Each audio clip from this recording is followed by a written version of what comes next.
본 방송에서 제공하는 투자 정보는 투자 판단에 대한 조언입니다.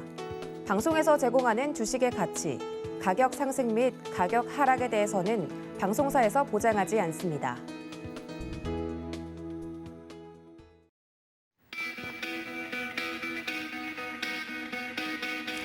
안녕하십니까. 고수익 작전 타임 진행의 도지은입니다. 이번 주 빅 이벤트들을 앞두고 있습니다. 미국의 소비자 물가지수 발표와 더불어서 기업들의 실적 발표가 이어질 예정인데요. 관련돼서 이 인플레이션 이슈가 기업들의 수익성에 어떤 영향을 미쳤는지를 직접적으로 확인해 볼 수 있는 기간에 도래했습니다. 관련돼서 많은 분들이 실적 발표와 더불어서 시장 상황을 지켜보고 계실 텐데 오늘도 매매 전략에 도움이 되는 이야기들 장전에 준비를 했으니까 끝까지 함께해 주시기를 바라고요. 더불어서 글로벌 이슈 다루기 전에 본격적으로 코인과 관련된 내용부터 살펴보도록 하겠습니다. 함께 보시죠. 네, 안녕하세요. 캐스터 이은주입니다. 간밤에 있었던 우리 시장 상황 함께 살펴보도록 할 텐데요. 비트코인의 약세장 언제까지 이어질지 모든 집중이 바로 이곳에 현재 집중이 되고 있습니다. 지난번에 있었던 약세장 같은 경우는 이 채굴자들의 카피큘레이션이 4개월 정도 유지가 됐었다라는 데이터가 있기 때문에 현재는 아직 1개월밖에 진행이 되지 않아서 연말까지는 약세장이 이어질 것 같다라는 게 업계 전반의 의견인 것 같고요. 어제 대비 또 전일 대비 좀 소폭으로 하락세로 돌아선 모습도 확인해 볼 수 있습니다. 현재 코인 마켓캡 기준으로 우리 시장 전반적으로 전일 대비 3% 넘게 하락하면서 시가총액도 다시 9천억 달러 아래까지 내려왔고요. 비트코인도 전일 대비 0.34%, 또 일주일 전 대비 3% 넘게 하락한 19,000달러대 거래가 되고 있습니다. 다양한 애널리스트들이 주기적으로 이 차트와 관련된 이슈들을 트위터를 통해서 업데이트를 해주고 있는데 약 30만 명 이상의 팔로워를 보유한 비트코인의 애널리스트죠. 크레더블 크립토가 자신의 트위터를 통해서 비트코인은 22,000달러에서 19,000달러대까지 추가 조정을 받을 수 있다라고 이야기를 했습니다. 이 19,000달러를 현재 바닷가로 보고 이 해당 구간에서 지지를 받고 다시 3만 달러 이상까지 올라주는 상승 랠리가 펼쳐질 것이다라고 기대를 하고 있는데요. 이 코인베이스의 60분 붕 차트를 기준으로 봤을 때 이 엘리엇 파동 관점이 현재 진행 중인 조정은 최근 22,000달러 이상까지 이어진 상승 임펄스 1파에 따른 조정파에 해당하기 때문에 현재 ABC 패턴으로 떨어지고 있다라고 진단을 한 겁니다. 그렇기 때문에 19,000달러에서 지지를 받고 3만 달러까지 다시 재반등해줄 가능성이 있다라고 좀 긍정적으로 이야기를 했고요. 그런 한편 현재 비트코인의 이 가격이 미국의 10년물 이 물가 연동 국채 금리와 역대 최고 상관관계를 보이고 있다고 합니다. 현재 90일 상관계수가 약 0.95%를 기록하면서 역대 최고 역상관 관계를 나타내고 있다고 하는데요. 그렇기 때문에 이 서로 반대 방향으로 움직이고 있다는 게 결국 이 거시적인 경제 요인이 우리 시장에도 좀 지속적으로 영향을 미칠 수밖에 없다라고 좀 받아들여지면서 우리 내부적인 리스크, 문제들이 완전히 해소가 돼도 결국 거시 시장이 살아나지 못하면 우리 시장 지속적으로 약세장을 걸을 수밖에 없다라고 또 분석을 하고 있습니다. 그런 한편 암호화폐 전문가 53명이 이번 인터뷰를 통해서 비트코인의 바닥 가격 예측을 했습니다. 비트코인이 올해 13,000달러대가 바닥 가격일 것이다라고 예측을 내놨는데요. 연말까지는 다시 25,000달러대까지 회복해줄 가능성이 크다라고 점찍고 있습니다. 비트코인의 가격이 13,000달러까지 추가 하락하기 위해서는 이 현재 수준에서도 이 두 자릿수 하락세가 계속 이어질 수밖에 없을 것 같은데요. 응답자 중에 70%는 또 현재 암호화폐 시장이 본격적인 크립토 윈터를 겪고 있다고 이야기했고 이 시장 붕괴 원인으로 70%는 이 전 세계 금리 인상을 이유로 꼽았고요. 68%가 이번에 있었던 테라 사태, 그리고 47%가 중앙은행의 대차 대조표 축소, 또 40%는 인플레이션을 꼽았습니다.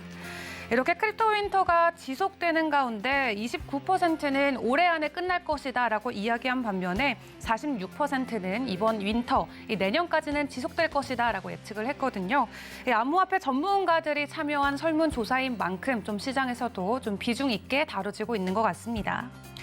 다음으로 이어서 이더리움 가격 보도록 하겠습니다. 전일 대비 0.25%, 일주일 전 대비 5.48% 하락하면서 현재 $1,000달러대 거래되고 있는데 이 이더리움의 가격 하락과 관련된 전망들도 나와주고 있습니다. 비트코인이 다시 $20,000 아래로 하락을 하면서 이더리움은 비트코인보다 더 큰 폭의 하락세를 보여줄 수도 있다라는 우려가 제기가 된 건데요.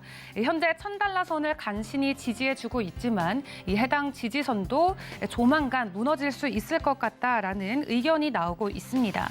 이더리움이 지난 한 주 동안 $1,100 이상에서 지지대를 만들어주면서 되려 $1,500대까지 상승해줄 수 있지 않을까 하는 긍정적인 전망치들이 나왔지만 이번에 다시 $1,200 아래로 내려온 이더리움의 추가 하락이 다시 한번 강해지고 있습니다. 특히 진정 국면 접어들기에 나섰던 이더리움의 매도세가 지속되고 있다는 점이 결국 이더리움의 가격이 더 낮아질 가능성이 여전히 시장에는 강하다라고 좀 풀이가 되고 있는 건데요. 최근 이더리움의 상승 이슈와 관련해서는 이번에 POS로 전환되는 이 머지의 네트워크 업데이트가 가격적인 호재로 작용이 됐지만 이 해당 부분도 이미 시장에서 다 소화가 됐기 때문에 추가적인 가격 상승의 요인은 단기적으로는 없어 보인다라고 이야기를 하고 있습니다. 다음으로 테더와 USDC 큰 변동성 없이 가격 1불대 고정돼서 거래되고 있고요. BNB가 전일 대비 0.21%로 $222, 바이낸스 USD 변동성 없이 가격 1불에 고정돼서 거래되고 있습니다.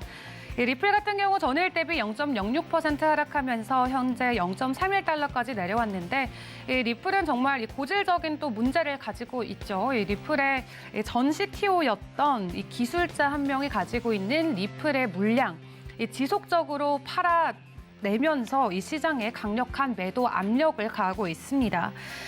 제드 맥칼렙이 가지고 있는 리플의 개수가 약 90억 개가 넘는 것으로 현재 시장에 알려져 있는데 지속적인 매도세가 이어지면서 현재 남은 잔액은 1,400만 개밖에 없다라고 업계가 보고 있습니다. 전 CTO의 이 매도 물량이 점점 빠져가면서 어떻게 보면은 리플 측에서는 가격 안정세에 들어줄 수도 있는 또 좋은 기회로 좋은 상승의 시그널로 풀이가 되고 있는데요. 현재는 큰 가격 변동성 없이 가격 0.3달러입니다. 에이다 전일 대비 1% 하락하면서 0.42달러고요. 솔라나 전일 대비 0.44% 하락하면서 현재 가격 33달러에 거래되고 있습니다. 10위의 도지코인까지 보도록 하겠습니다. 전일 대비 0.5% 하락하면서 0.06달러에 거래되고 있고요. 오늘의 특징주로는 폴카닷 소식 함께 살펴보도록 할 텐데요. 메사리에서 이번에 폴카닷 네트워크와 관련된 보고서를 출시를 했습니다. 이렇게 암호화폐 약세장이 지속되고 있는 가운데도 폴카닷은 안정적으로 선방을 해줬다라고 이야기를 하면서 생태계 확장이 앞으로도 지속될 것 같다라고 긍정적인 전망치를 냈는데요. 해당 기간 동안 약 8억 7,800만 개의 폴카닷이 네트워크에 전송된 것이 확인이 되면서 연말까지도 지속적인 좋은 강세 흐름이 이어질 것 같다라고 이야기를 했습니다. 폴카닷 현재 전일 대비 2.69% 하락한 $6대 거래가 되고 있습니다. 그럼 업계 전반적인 글로벌 주요 이슈들도 함께 살펴보도록 할 텐데요. 최근 암호화폐를 사용한 사례들이 전 세계적으로 늘어나고 있습니다. 이번에도 진행된 서베이에 의하면은 현재 암호화폐 신용카드를 보유하고 있는 보유자들 중 이 60%가 이 리워드로 이 캐시, 현금이 아닌 비트코인으로 받기 원한다라고 답을 했다고 하는데요.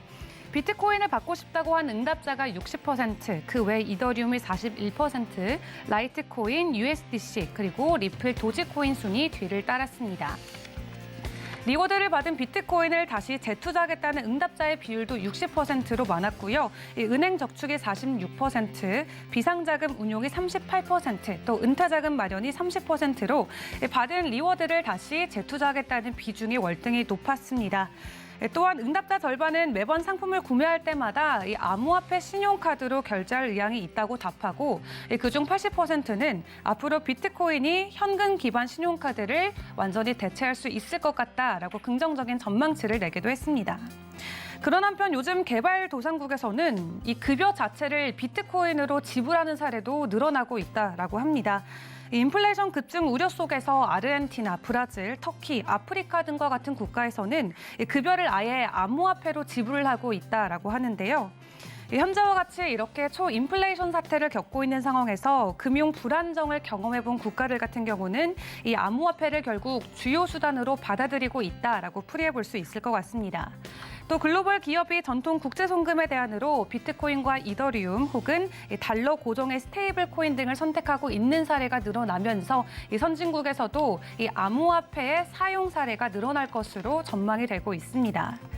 그런 한편 브라질의 최대 결제 앱인 픽페이에서는 이 올해 안으로 암호화폐 거래소를 출시한다고 합니다. 연내 자체 암호화폐 거래소뿐만 아니라 그와 연동되고 있는 스테이블 코인 또한 출시를 하겠다고 밝혔는데요. 이와 관련해서 픽페이 측은 거래소는 비트코인과 이더리움 그리고 USDP 등 암호화폐 거래를 우선적으로 지원할 것이라고 밝혔습니다. 자체 개발하고 있는 스테이블 코인은 이르면 올해 결제와 송금, 또 보관 등의 기능도 제공할 것이라고 설명하면서 이 올해 안으로도 이 암호화폐와 관련된 사용 사례가 보다 전보다는 더 많은 곳에서 활용될 수 있을 것으로 기대가 되고 있습니다. 지금까지 암호화폐 시장 상황 전해드렸습니다. 네, 암호화폐 시황까지 체크를 하고 넘어왔습니다. 본격적으로 글로벌 이슈와 더불어서 작전 세워보도록 할 텐데요. 첫 번째 도움 말씀 주실 분 연결해 보도록 하겠습니다. 루크투자연구소의 임순재 대표님 연결되어 있습니다. 대표님 안녕하십니까? 네, 안녕하십니까? 네, 반갑습니다. 첫 번째 이슈부터 좀 바로 들어가 보도록 할 텐데요. 역시 이번 주에 가장 큰 이벤트 중 하나라고 한다면 미국의 6월 소비자 물가지수 발표에 대한 내용일 것 같습니다. 관련돼서 5월에도 굉장히 큰 폭으로 올라온 이 지수가 최악의 경우 이번에는 9%까지 좀 예상이 되고 있다 이야기가 나오고 있습니다. 그럼 자이언트 스텝을 넘어서 금리 인상이 더 공격적으로 일어날 것 아니냐 하는 시장에서 우려의 목소리가 나오고 있는데요. 대표님 전망 어떻게 보고 계십니까? 네, 한국 시간으로 오늘 저녁이죠. 미국의 이제 6월 CPI 지표가 발표될 예정입니다. 향후 기준금리 움직임을 예측해 볼 수 있는 지표 중에 주요 지표 중에 하나이기 때문에 시장에서 관심이 상당히 좀 지대하다라고 보시면 될 것 같고요. 일단 CPI 지수에 따라서 단기적으로 아마 증시의 방향성이 결정될 걸로 그렇게 예상을 하고 있습니다. 그렇지만 이런 이제 방향성이 결정이 되기 때문에 현재 상황에선 CPI가 발표될 때 전까지 일단 지표를 좀 지켜보자라는 시장 관망 분위기가 좀 더 강한 그런 상황 아닌가라고 생각을 하고 있고요. 그렇기 때문에 미국 같은 경우에 7월 1일부터 7월 11일까지 거래량이 그 이전보다 좀 감소하는 그런 모습을 보였습니다. 다우지수 같은 경우는 6월 일평균 거래량이 3억 4천만 주 정도 거래가 됐는데요. 일단 7월 달에는 지금 2억 7천만 주 정도 거래가 되면서 한 20% 정도 지금 거래량이 감소를 했고요. 나스닥 같은 경우도 지금 일평균 거래량이 9억 2천만 주 정도 됩니다. 그러니까 6월 평균이 12억 7천만 주에 비해서 한 30% 가깝게 하락을 하는 그런 모습을 보이고 있습니다. 이렇게 이제 주가가 거래량도 이제 줄어들면서 주식의 이제 변동성도 좀 커지는 그런 모습을 좀 보이고 있는데요. 지금 7월 달에 이제 나스닥 같은 경우에 1일 평균 지수 변동성이 2.16%입니다. 그만큼 지수 변동성이 상당히 좀 커졌다라고 보시면 될 것 같습니다. 미국의 6월 CPI 예상치는 일단 작년 대비 8.8% 상승할 걸로 지금 예상을 하고 있습니다. 죄송합니다. 월스트리트 저널이나 블룸버그 같은 대형 언론 기관에서 지금 CPI 상승률을 5월보다 높은 8.8%를 예상을 하고 있고요. 도이치방크 같은 일본 IB에서는 6월달 CPI 상장률을 9%까지 지금 예상하고 있는 그런 모습을 보이고 있습니다. 지금 올해 들어 지금 매월 CPI 상승률이 증가세를 유지를 하고 있습니다. 2월달에 7.9%, 그다음에 3월달에 8.5%, 4월에 8.3, 그다음에 5월에 8.6까지 올라왔고요. 그다음에 6월달에는 8.8% 이상으로 지금 예상을 하고 있다라고 보시면 되는데요. 이렇게 이제 CPI가 높게 나오는 가장 큰 원인을 본다라고 하게 되면 유가 강세가 있다라고 보시면 되겠습니다. 지난 5월달에 석유 제품 상승률이 34.6%를 기록을 하면서 CPI 상승률을 견인하는 그런 모습을 보였습니다. 5월달 휘발유 가격도 4달러대 중반을 유지할 만큼 상당 부분 상승을 했다라고 얘기를 하고 있는데요. 6월달에는 이러한 이제 휘발유 가격이 5월달보다 더 높은 가격대를 유지를 하고 있습니다. 특히 6월 중순에는 갤런당 5달러를 넘어서는 그런 이제 강세를 보였고요. 최근 들어 조금 주춤거리고 있는 상황이긴 하지만 여전히 지금 갤런당 미국 평균으로 보면 4.75달러 수준을 유지를 하고 있습니다. 이거는 작년에 같은 기간에 1.62달러에 비해서 거의 뭐 3배 가까우게 높은 그런 수준을 유지하고 있다라고 보시면 될 것 같고요.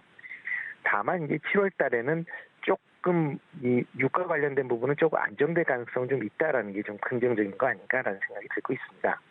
뭐 전일에도 이제 WTI가 급락을 하면서 95달러대까지도 하락을 했는데요. 최근 유가가 이제 100달러 전후에서 움직이면서 휘발유 가격도 하향 안정세를 보이고 있다는 게 긍정적인 측면은 좀 있다라고 보시면 되겠습니다. 이런 이제 유가 강세뿐만 아니라 서비스 물가 상승률이 본격화된다라는 것도 CPI를 높게 보는 이유 중에 하나다라고 보시면 되겠습니다. 지난 5월달 식품 지수는 10.1% 상승을 보였고요. 최근 들어 이제 업체의 구입 난으로 지속이 되면서 임금도 점진적으로 상승하는 그런 모습을 좀 보이고 있습니다.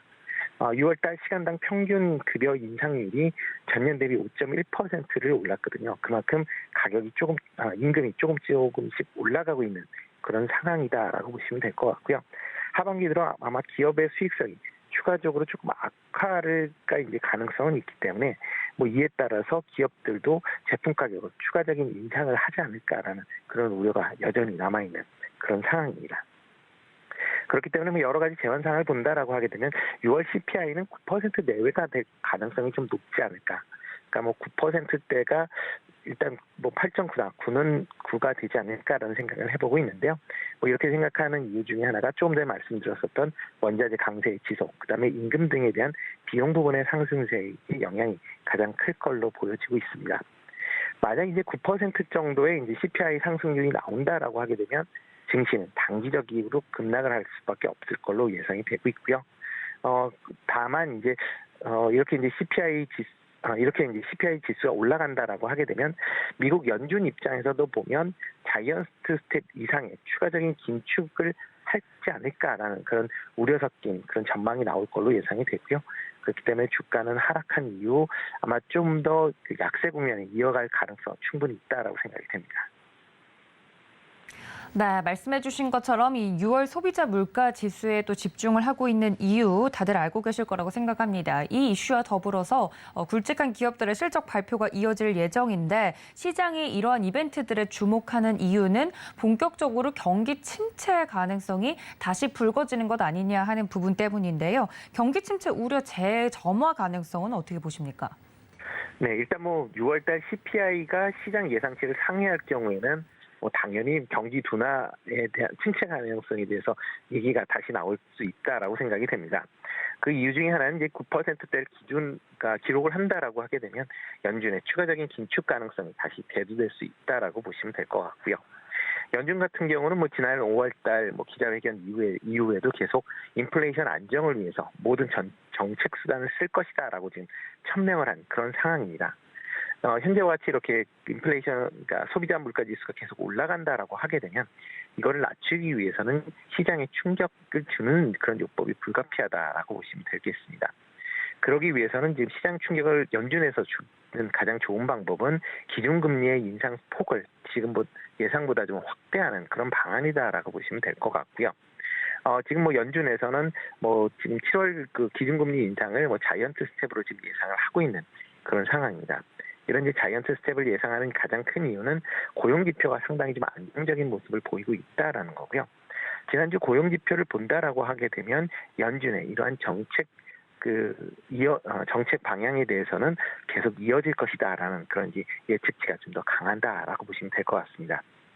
그렇지만 9% CPI 지수가 9%를 넘는다라고 하게 되면 자이언트 스텝으로는 아마 시장의 인플레이션을 안정시킬 수 없을 것이다라고 아마 좀 더 많은 위원들이 생각을 하지 않을까라는 생각이 들고 있고요. 그렇기 때문에 그거보다 더 큰 전보 스텝도 열어놓을 가능성이 있다라고 보시면 될 것 같습니다.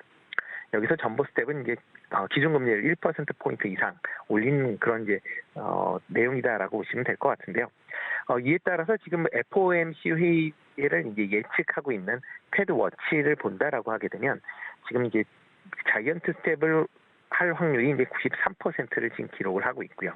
전보 스텝으로 인상을 할 확률도 처음으로 7% 확률로 나타났습니다. 그러니까 이전까지는 자이언트 스텝이냐 빅 스텝이냐라는 얘기를 하고 있었는데 이제는 자이언트 스텝이냐 전보 스텝이냐를 아직도 이제 논하는 그 방향성이 바뀌었다라고 보시면 될 것 같고요.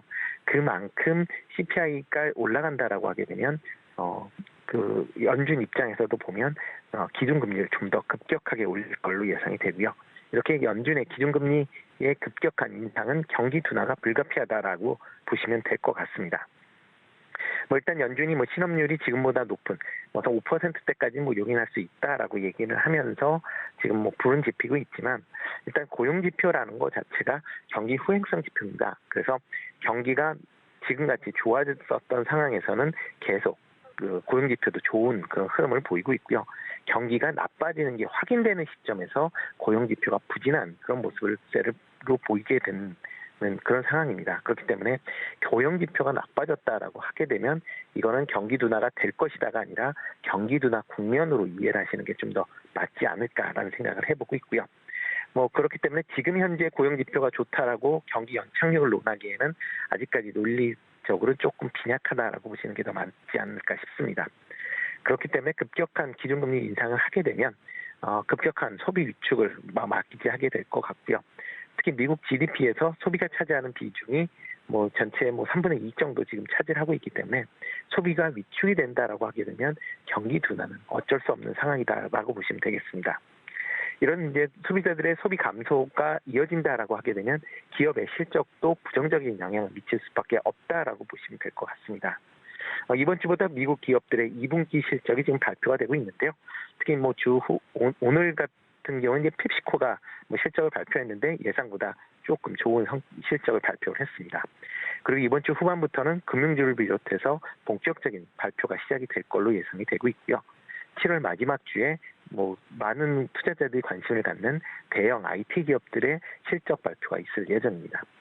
아마 2분기까지는 기업의 실적이 나쁘지 않을 걸로 예상이 되고 있습니다.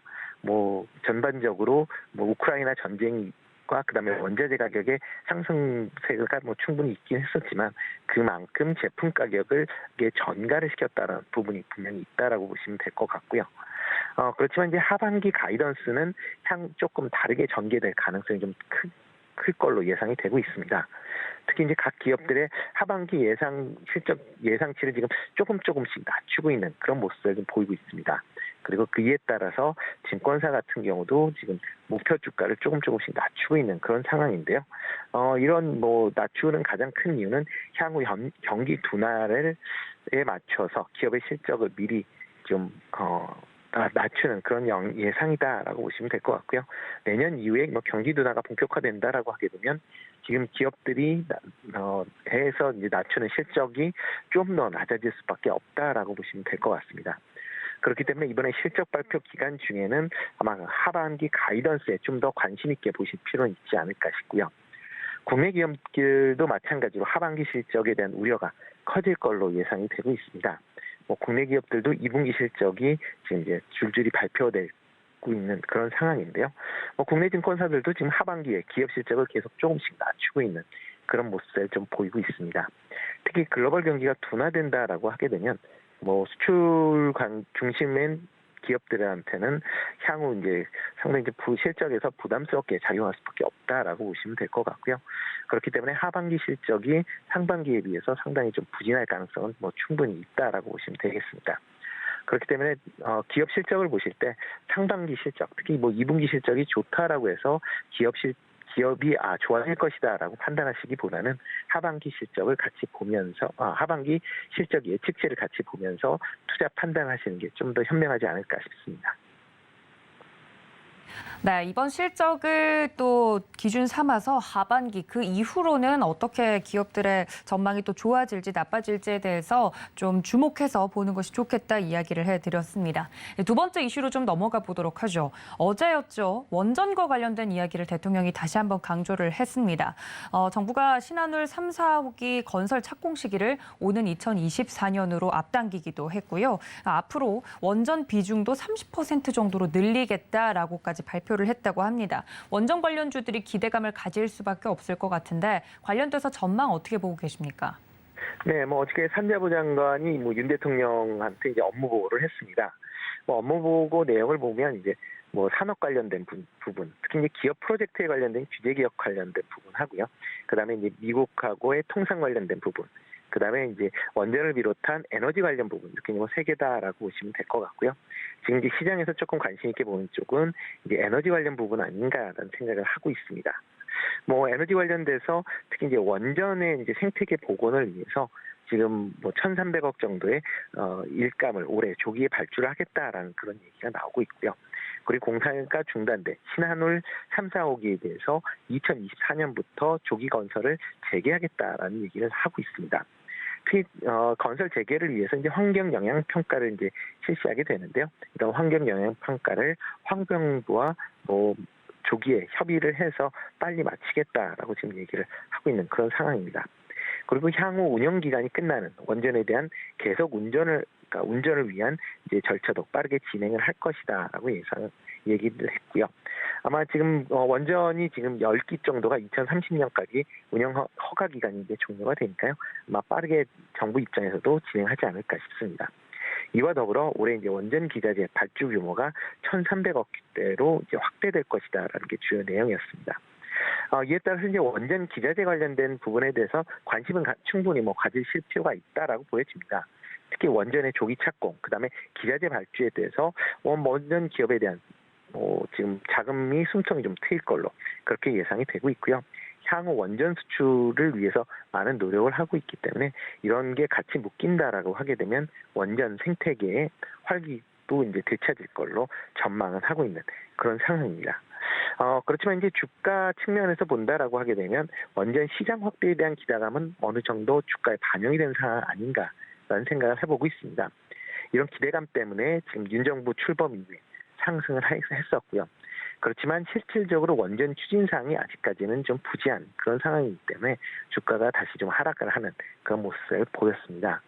아마 이런 이제 원전 관련된 생태계를 확장시키겠다라는 측면에서 보면 아마 관련주에 대한 기대감 이런 것 때문에 주가 상승 여력은 있다라고는 하지만 아직까지 원전 수주가 매출로 가시화되기 위해서는 좀 더 시간이 더 필요하지 않을까라는 생각을 해보고 있습니다. 최소한 지금 해외 원전이라도 어느 정도 수주가 된다라고 하게 되면 한 단계 정도 도약은 할 수 있다라고 보여지지만 단순 기대감으로만 본다라고 하게 되면 단기 모멘텀으로 끝날 수도 있으니까 그런 점은 좀 주의해서 투자하실 필요가 있지 않을까 싶습니다. 네, 원전과 관련된 이슈 그리고 관련주들에 대한 전망까지 이야기 들어봤습니다. 대표님 그렇다면 오늘장 전략은 간략하게 어떻게 정리해 볼까요? 네, 오늘 같은 경우는 국내에서 가장 큰 이슈다라고 하게 되면 금융통화위원회가 열리게 된다라는 겁니다. 이를 통해서 올해 7월달 기준금리가 이제 결정이 되게 되는데요. 지금 전반적으로 지금 시장 상황을 고려해 본다라고 하게 되면 기준금리 인상은 빅스텝으로 인상될 것이다라고 전망을 하고 있습니다. 그 이유 중에 가장 큰 이유는 6월달 소비자 물가 지수가 6.0% 상승을 하면서 인플레이션에 대한 우려가 확산되고 있다라는 거고요. 특히 7월달 전기요금이 인상한 이후에 이러한 이제 그 물가 상승률이 좀 더 확산될 가능성은 충분히 있다라고 보여집니다. 그렇기 때문에 정부에서도 7월달, 8월달에 소비자 물가 지수가 7%로 상승할 수도 있다라는 그런 전망치를 내놓고 있는 그런 상황이다라고 보시면 되고요. 또 하나가 이제 한미 기준금리 역전에 대한 부담감입니다. 미국 같은 경우에 7월달 FOMC 회의에서 자이언트 스텝을 지금 예고하고 있는 그런 상황이고요. 만약 국내의 기준금리가 큰 폭으로 올라가지 않는다라고 하게 되면 기준금리 역전은 확정되어 적이다라고 보시면 될 것 같습니다. 여기에 미국이 인플레이션 안정을 위해서 추가적으로 빠른 기준금리 인상을 추진할 걸로 예상이 되고요. 연말에는 3.5%를 예상을 하고 있습니다. 이렇게 이제 기준금리가 역전이 된다라고 하게 되면 외국인 투자 자금 유출이 될 가능성이 충분히 있기 때문에 그런 부분도 감안을 한다라고 하게 되면 빅스텝으로 인상할 가능성은 충분히 있고요. 다만 이제 이렇게 빅스텝으로 인상을 할 경우에 아마 국내 증시에는 상당히 좀 부정적인 영향이 좀 크지 않을까라는 생각은 해보고 있습니다. 특히 가계대출이 많은 상황에서 기준금리 인상을 한다라고 하게 되면 대출이자 부담이 증가할 수밖에 없고요. 이런 대출이자 부담 증가가 소비 위축, 그다음에 나아가서 기업 생산 둔화로 인해서 경기가 아마 둔화될 가능성 충분히 있다라고 보여집니다. 특히 기업들의 수익성 악화에 관련된 논란이 다시 불거질 가능성이 있고요. 그렇게 된다라고 하게 되면 하반기 이후 기업의 수익성이 좀 악화가 심화될 가능성은 있다라고 보여집니다. 그렇기 때문에 최근 이제 일단 최근 증시가 일부 빅세 가능성에 대해서 이제 반영을 했다라고 예상은 하고 있지만 그래도 기준금리가 인상이 된다, 빅스텝으로 인상이 된다라고 하게 되면 금일 그 부분에 대한 약세 전망이 있을 걸로 예상이 되고 있고요. 특히 이제 미국이 내일 이제 CPI 발표를 앞두고 그거에 대한 불안 심리도 같이 작용하지 않을까 싶습니다. 또 하나가 이제 원달러 환율이 1,310원대를 계속 유지를 하고 있는 그런 상황이어서 외국인들의 이제 매매 패턴도 조금 오늘 주의 깊게 관찰해 보실 필요가 있지 않을까 싶습니다. 따라서 시장 전체적으로 보면 여전히 보수적인 관점에서 접근을 하시는 게 좋을 걸로 예상이 되고 있고요. 물론 이제 개별 이슈에 따라서 빠른 순환매는 예상은 되고 있지만 그런 거에 관심을 가지시기보다는 본격적인 이제 바닥을 다진 이후에 다짐을 확인한 이후에 상승할 때 그때 투자하는 전략이 아직까지는 유효하지 않을까 싶습니다. 네, 이렇게 오늘장 전략까지 이야기 들어봤습니다. 지금까지 루크투자연구소 임순재 대표님과 함께했습니다. 대표님 고맙습니다. 네, 고맙습니다. 네, 이렇게 이야기들을 좀 들어봤는데요. 보다 본격적인 국내 증시 작전 세워보도록 하겠습니다. 교보증권 여의도금융센터 윤여민 FP 스튜디오에 모셨습니다. FP님 어서 오세요. 네, 안녕하십니까. 네, 앞서서 이제 거시경제와 관련된 부분들을 좀 짚어봤는데 첫 번째 이슈부터 좀 말씀을 드리자면 또 나왔던 것처럼 CPI 지표 발표와 더불어서 오늘 한국은행 금융통화위원회가 있지 않습니까? 네네. 관련돼서 굉장히 굵직한 이슈들이 많은 하루인데 오늘장 어떻게 흘러갈지와 더불어서 최근 시장 흐름 어떻게 보고 계신가요? 일단은 이제 어제 시장에 대해서 살짝 좀 말씀을 네. 좀 드려보면 확실히 좀 이번 주 같은 경우는 좀 변동성이 있다라고 좀 말씀을 좀 드려야 될 것 같습니다. 사실 이번 주에 좀 여러 가지 특히 중요한 좀 이슈들이 좀 많이 있고요. 또 이제 경제 지표들이 좀 발표가 되는 부분들이 있기 때문에 좀 그러한 부분에서 시장은 벌써부터 좀 반응을 하는 것이 아닌가라는 좀 생각을 하고 있습니다. 특히 이제 어제 같은 경우는 이제 말씀하셨던 이제 미국의 이제 물가 지수, 그다음에 이제 실적을 좀 앞두고 좀 약간의 좀 차익성 매물들, 약간 좀 미리 대비하는 듯한 좀 매물들이 좀 나왔다 볼 수 있을 것 같고, 특히 최근에 지금 백악관에서 어느 정도 언론 플레이를 먼저 하고 있죠. 네. 좀 CPI가 상당히 높을 것이다라는 9%대 이상이 될 것이다라는 어떤 그런 좀 암시를 주고 있는 부분들로 인해서 시장은 좀 미리 좀 그런 부분을 좀 반영한 것이 아닌가 좀 생각을 하고 있고, 특히 이제 코로나19 관련돼서도 좀 계속해서 재확산에 대한 얘기가 좀 나오고 있습니다. 특히 이제 확산이 다시 재개될 경우에는 소비에 대한 것뿐만 아니라 생산까지도, 그러니까 결국 이제 공급망에 대한 부분까지 다시 더 건드릴 수 있는 부분이 있기 때문에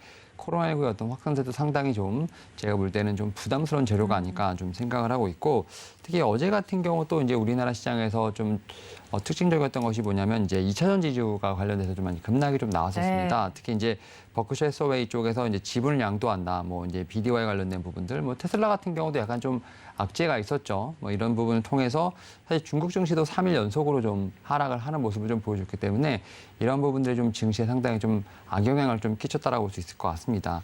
다만 이제 이러한 부분들에 좀 어떻게 보면 가장 좀 앞선에 있는 게 또 이제 환율 부분이 아닐까 네. 좀 생각을 하는데, 확실히 이제 달러 인덱스가 좀 확실히 좀 문제가 있습니다. 특히 이제 달러 인덱스를 좀 구성하고 있는 이제 유로화가 한 57% 정도가 좀 구성 성분으로 돼 있는데, 유로화가 지금 계속 약세를 좀 이어가고 있죠. 이러다 보니까 지금 1달러에 1유로 이렇게 좀 되다 보니까 결국 이제 환율에 관련된 부분들, 이런 부분들로 인해서 신흥시장은 상당히 좀 약세가 좀 이어지고 있는 부분이 있고요. 그러다 보니까 지금 우리나라 같은 경우는 원달러 환율이 2009년 7월 이후에 좀 최고치를 좀 경신하는 모습들, 이런 부분으로 해서 외국인 수급이 상당히 좀 부담이 된다라고 좀 말씀을 드릴 수 있을 것 같습니다. 다만 이제 어제 조금 그래도 제가 볼 때는 좀 특이했던 부분 중에 하나가 뭐냐면 네. 삼성전자랑 현대차는 그래도 좀 양호했던 어떤 흐름이 좀 나오지 않나라는 좀 생각을 하고 있습니다. 특히 이제 삼성전자 같은 경우는 지금 매매 현황을 보게 되면 그래도 외국인이 조금은 들어오는 모습이 좀 나왔습니다. 제가 이 방송을 통해서 몇 번 말씀을 드렸었습니다만, 이제 외국인이 이틀 연속, 특히 이제 3일 연속으로 들어오는 경우는 거의 없다라고 말씀을 좀 드렸었는데, 삼성전자 같은 경우는 이제 어제까지 해서 4일 연속으로 외국인의 좀 매수가 좀 잡혔다는 점, 이런 측면에서 봤을 때 현대차, 지금 삼성전자가 좀 이번 주 이제 옵션 만기일도 있죠. 옵션 만기를 좀 지나서까지 이렇게 좀 매수가 조금 이어진다고 하면 결국 이제 코스피 2,300에 대한 어떤 지지 라인을 좀 만들 수 있지 않나라는 좀 생각을 하면서 일단은 좀 어젯밤에 대한 어제 좀 시장에 대한 리뷰를 좀 해봤고요.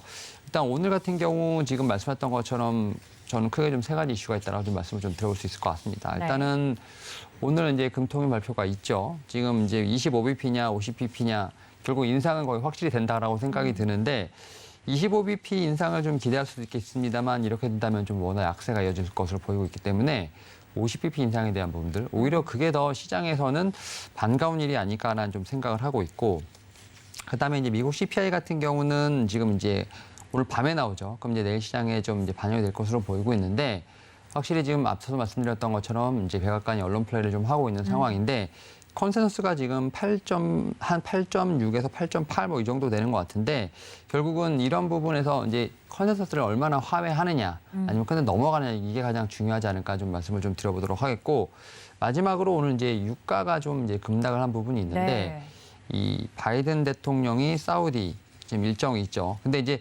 이스라엘과 이제 평화 외교 일정은 사실은 뭐 큰 어떻게 보면 증시에 영향이 있다고 볼 수는 없을 것 같은데 두 번째가 이제 사우디와의 어떤 증산 합의 관련된 미팅이 아닐까 좀 생각을 합니다. 여기서 이제 중요한 것이 왕세자를 만나야 됩니다. 특히 이제 반사일만 지금 왕세자를 만나야지 국왕을 만나는 건 의미가 없다. 그러니까 왕세자가 결국 증산에 대한 어떤 결정권을 좀 갖고 있는 부분이 있기 때문에 이 왕세자를 만나는 것이 상당히 중요하다. 그래서 왕세자를 좀 만나게 된다고 하면 일단 증시가 반응할 것이고 증산에 합의를 하게 된다고 하면 제가 볼 때는 증시가 반등할 수 있는 큰 모멘텀을 갖고 있는 부분이 있기 때문에 이런 부분을 한번 다 염두를 해보시면서 시장을 좀 보시는 걸 말씀을 좀 드려보도록 하겠습니다. 네, 말씀해 주신 것처럼 정말 중요한 구간을 지나가고 있는 것 같습니다. 빅 이벤트들이 또 포진되어 있는 이번 주기 때문에 어떻게 원자재 가격이 또 안정세를 찾고 국내외적인 글로벌 이슈들을 시장이 소화하는지 거기서 좀 긍정적인 부분을 어제 찾아보자면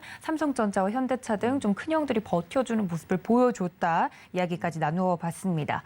자, 두 번째 이슈로 좀 넘어가 볼 텐데 준비해 주신 업종이 이번에는 반도체 PCB 기반 섹터에 대해서 이야기를 해주신다고 합니다. 시장은 어려운데 이 PCB 업계는 굉장히 호황을 누릴 것으로 예상이 된다 이야기가 나온다고요. 그러니까 이제 2분기 어닝 시즌이 좀 다가오다 보니까 결국 이제 실적에 대한 부분들을 좀 말씀을 좀 드려봐야 될 것으로 보이고 있는데 확실히 이제 뭐 스마트폰부터 시작을 해서 전체적으로 지금 뭐 D램이라든지 뭐 이런 반도체 관련된 쪽에서는 좀 부정적인 얘기들이 좀 많이 나오고 있는 데 비해서 지금 이제 PCB 지금 기판 쪽 반도체 기판 쪽 관련돼서는 확실히 좀 호황을 누리고 있다라는 부분 좀 말씀을 좀 드려보도록 하겠습니다. 특히 이제 PCB 기판 같은 경우 좀 상당히 글로벌적으로 수요가 좀 올라가고 있다 말씀드릴 수 있을 것 같고 여기에 또 이제 엔저 현상으로 해서 좀 반대 수익이 좀 예상이 되고 있는 상황입니다. 좀 반사 이익을 좀 누리고 있다라고 볼 수 있을 것 같고 그리고 또 최근에 이제 금운동 관련돼서 좀 기판 생산에 필요한 핵심 원자재 가격이 하락을 하기 시작했습니다. 결국 이제 원가가 좀 하락한다는 것 자체는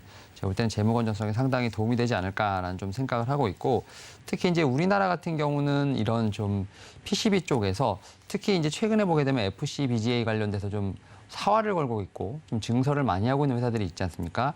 이런 회사들 같은 경우 지금 뭐 수출 물량에 대한 부분들 뭐 앞에서 말씀드렸던 것처럼 엔저에 대한 부분뿐만 아니라 고환율에 대한 수혜도 좀 누리고 있죠. 결국 이제 환율이 올라갈수록 수출업계 같은 경우는 좀 좋다라고 볼 수 있을 것 같습니다. 뭐 증시는 상당히 좋지 않을 것이지만 그래도 불구하고 그래서 PCB 같은 경우는 상당히 좀 매출에 관련된 부분들 지금 어닝 시즌 관련돼서도 상당히 기대가 된다라고 좀 말씀을 드릴 수 있을 것 같은데 여러 가지 업체들이 좀 많이 거론이 되고 있습니다. 뭐 심텍 같은 경우가 좀 약간 대장주로서 지금 말씀을 좀 드릴 수 있을 것 같은데 아직 심텍 같은 경우는 FCPGA 관련돼서는 진출하지는 않았습니다만 고부가 제품 위주로 포트폴리오를 지금 재정비하고 있다. 이런 측면을 봤을 때 지금 호실적에 대한 부분들 충분히 기대가 된다 말씀드릴 수 있을 것 같고 뭐 이제 우리가 생각하고 있는 뭐 대덕전자 뭐 코리아 서킷 같은 이제 회사들 같은 경우도 지금 FCBG에 관련돼서 지금 새롭게 좀 뛰어들었죠. 이런 측면에서 봤을 때 제가 볼 때는 충분히 실적에 대한 부분들 그래서 최근에 좀 1분기에 뭐 반도체 상당히 좀 어려웠을 때도 좀 기판들은 혼자 올라갔었던 부분들.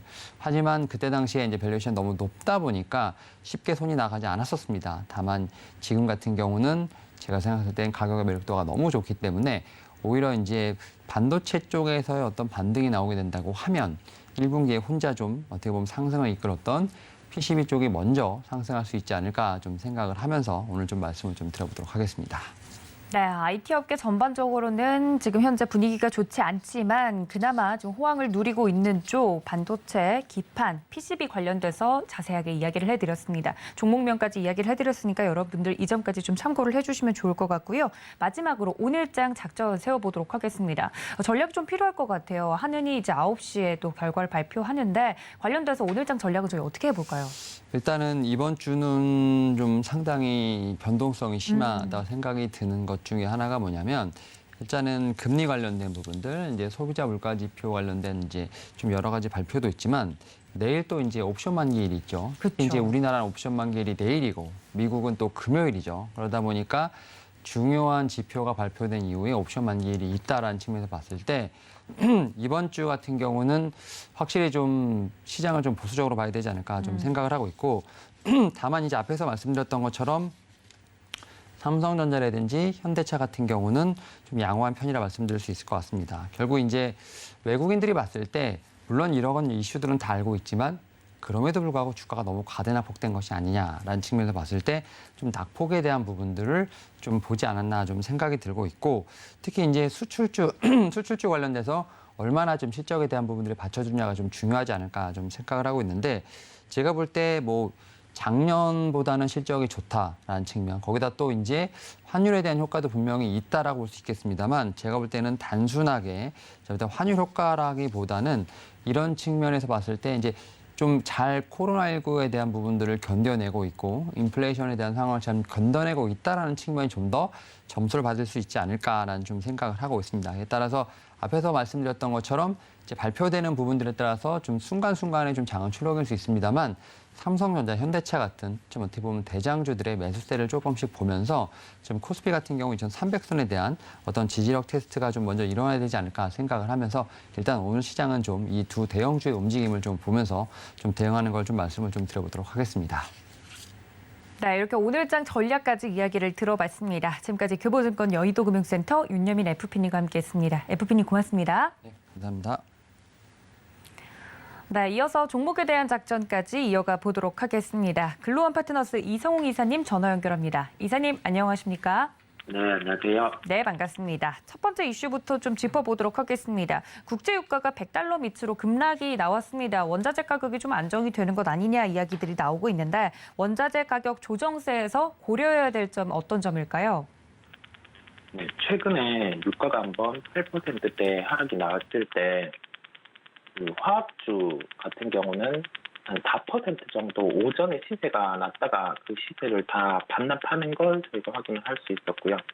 반대급부로 신재생에너지 그리고 조선, 정유 이 세 가지 업종 같은 경우가 주가가 하락으로 전환을 하는 거. 네, 관련돼서 국제유가 급락과 관련된 이슈를 먼저 짚어주고 계셨습니다. 그 전에 국제유가와 관련된 부분을 먼저 설명을 드리자면 경기 침체 우려에 국제유가가 $100 밑으로 내려갔습니다. 오늘 새벽에 뉴욕 상업거래소에서 8월 인도분 서부 텍사스산 원유는 전거래일 대비 7.9% 떨어진 $95.84에 마감이 됐습니다. 계속 고공행진하던 유가 가격이 좀 급락을 한 건데 이게 지난 4월 11일 이후에 최저치라고 합니다. 유가 급락이 코로나19 오미크론 하위 변이의 확산과 또 인플레이션으로 인한 경기 침체에 대한 우려가 배경이 된 것으로 풀이가 되고 있는데 여기에 대한 체크포인트 짚어주고 계시는데 체크포인트 이어서 들어볼까요? 네, 그러한 흐름과 함께 저희가 현재 시장에서 대입해서 살펴보면 전통적 경기 민감주의 조정세에 있습니다. 유가에 관련돼서 반대급부로 상승이 나올 수 있는 화학 같은 경우도 그때 주가가 제자리로 오는 모습이었고 전통적인 경기 민감주가 동반해서 함께 하락을 하는 모습이거든요. 그렇다 보니 이 시장 안에서 저희가 유가가 하락해서 그 반대급부로 화학 업종의 종목을 매수하는 건 아니라고 일단 말씀을 드릴 수 있겠고요. 다만 유가 하락과 함께 조정이 나왔었던 업종, 신재생에너지, 조선업종 저희가 그 산업에 대한 부분 자체는 유럽에서 그리고 중국 부분에서 각각 늘어날 수 있는 이 부분이 수혜볼 수 있는 환경 그리고 조선업종 같은 경우는 그 장기 사이클이 위로 향하는 그리고 LNG선의 수주에 대한 연속적인 기대감 이 부분이 있는데 그 산업이 괜찮음에도 좋음에도 불구하고 주가 같은 경우는 선행해서 움직이는 경향이 지금 시장에 뚜렷하게 나타나고 있습니다. 이 선행해서 움직이는 경향이라고 하면은 그 유가의 하락을 통해서 이 두 업종 같은 경우는 수혜가 줄어들 수 있는 부분, 이 수혜라고 하면은 실적 부분에서 가깝게 영향을 미치지는 않겠지만은 이 다음, 그러니까 뭐 다음 분기, 아니면 사이클이 긴 업종 같은 경우는 내년, 이러한 요인이 미칠 수 있기 때문에 조정이 나오는 경향을 알 수 있겠고요. 그 크게 원자재 가격 조정을 놓고 저희가 직접적으로 영향을 받았던 그 업종 중에서 대표적인 종목을 추려서 접근하는 게 지금은 훨씬 낫다는 판단에서 원자재 가격 조정과 관련해서 접근할 수 있는 종목으로 말씀드리겠습니다. 네, 그렇다면 특징적인 종목 어떤 종목일까요? 네, 종목은 오리온입니다. 오리온 같은 경우는 첫 번째로 월별 실적이 발표되는 기업입니다. 15일에 이 실적이 발표되게 되고요. 두 번째로는 원자재 가격 하락과 관련해서 음식료 업종이 한 1년 정도의 주기를, 6개월에서 1년 정도 주기를 두고 원가가 반영이 됩니다. 원가 반영 이전에 지금 같은 경우는 작년에 그런 원가 수준들, 즉 곡물 가격이라든지 기타 원자재 가격이 반영되고 있는 단계인 구조고요. 1분기, 2분기 모두 실적에 대한 가능성이 높은 종목이다 보니까 말씀드리게 됐습니다. 가깝게는 월별로 실적이 나오는데 저번 달의 실적 자체가 중국의 봉쇄 이런 영향이 있었음에도 불구하고 데이터가 잘 나왔고요. 이번 월에서 데이터를 살펴볼 필요가 있는 점은 이 러시아, 그다음에 그런 중국 이 부분이 각각 봉쇄와 전쟁 요소가 있다 보니까 미리 재고 확충을 위해서 이거를 구매를 땡겼는지 그 여부를 이번 달 실적까지 함께 살펴봐야 하겠습니다. 음식료 업종 같은 경우는 원자재 가격 조정이 나타나면은 6개월에서 1년의 주기를 두고 원가에 반영이 되는 점에 따라서 주가는 선행해서 반응한다는 점, 각각에는 2분기 실적이 좋을 수 있다는 점에서 오리온을 말씀드리게 됐고요. 가격 접근은 104,500원대에 접근 가능하겠습니다. 네, 오늘의 첫 번째 특징주 오리온까지 만나봤습니다. 원자재 가격 상승과 더불어서 말씀드린 종목이라는 점 정리를 해드리고요. 두 번째 이슈로 좀 넘어가겠습니다. 앞서서도 말이 나왔지만 환율 변동성이 좀 커져가고 있습니다. 이런 움직임과 더불어서 시장에서 고려해야 될 점 어느 부분일까요? 지금 원달러 환율 같은 경우도 1,310원대 이상 유치하고 있고 달러 인덱스 같은 경우도 5년 내 신고 흐름. 그다음에 유로화 같은 경우가 아주 특이한데 달러 가치에 이제 붙는 1대1 그 이하 현상 나타나는 유례 없는 환율의 흐름을 저희가 보고 있습니다. 시장에는 부정적인 영향입니다. 변동성이 커지고 있고 특히 유로화 같은 경우가 페리티 수준까지 도달을 하면서 유로존 쪽에서 리스크가 발생할 수 있는 그 점까지 저희는 고려를 해야 되겠고요. 지금 구간에서 종목을 찾아서 공격적으로 매매를 한다는 기준이기보다는 시장의 조정이 나왔을 때 접근할 수 있는 종목군을 추려놓는 그 단계, 그다음에 유가의 하락이라든지 원자재 가격의 변동에 따라서 그래도 수혜를 볼 수 있는 종목을 또 추려놓는 단계, 이 두 단계로 지금은 접근을 하겠고 이 환율의 포인트에 따라서 또 일부 수혜를 볼 수 있는 그런 종목을 함께 말씀드리겠습니다. 어떤 종목 특징주로 준비해 주셨을까요? 네, 특징주는 기아입니다. 수출주에게 존재하는 환율 효과가 존재하는 기업이고요. 예, 환율 효과만 보고 접근하기에는 무리입니다. 판매와 관련해서 구체적으로 자동차 판매와 관련해서 데이터 같은 경우가 북미 데이터가 거의 2%대까지 두 자릿수까지 올라오고 있는 환경이고 가깝게는 2분기 실적 같은 경우도 예상치 상회가 전망되고 있습니다. 실적 발표는 7월 22일 이때인데요. 기간이 좀 남아있기 때문에 현재 기준에서 그 판매 대수 같은 경우가 저희가 데이터를 확인했을 때 긍정적이었고, 그런 매출을 기반으로 해서 환율 효과까지 플러스 될 수 있다는 점에서 환율과 함께 플레이를 할 수 있는 기아라는 기업을 말씀드렸습니다. 가격 접근은 77,000원 중반으로 접근하시면 되겠고 동일합니다. 최근에 말씀드린 종목 같은 경우는 타이트하게 한 5% 이내의 손절 꼭 지킨다면 접근을 하시길 바라겠습니다.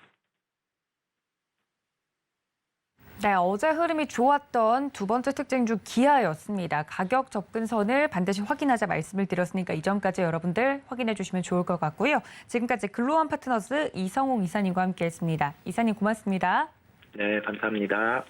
네, 종목에 대한 전략까지 이렇게 세워봤습니다. 장중의 대응 전략은 저희가 매매 시그널을 통해서 안내를 해드리고 있으니까 끝까지 시청 부탁드리고요. 본 방송에서 제공해드린 정보는 투자 판단에 대한 조언일 뿐 해당 주식의 가치나 수익률을 보장하고 있지 않다는 점까지 알려드리면서 저는 잠시 뒤에 다시 인사드리겠습니다. 시청해주신 여러분 고맙습니다.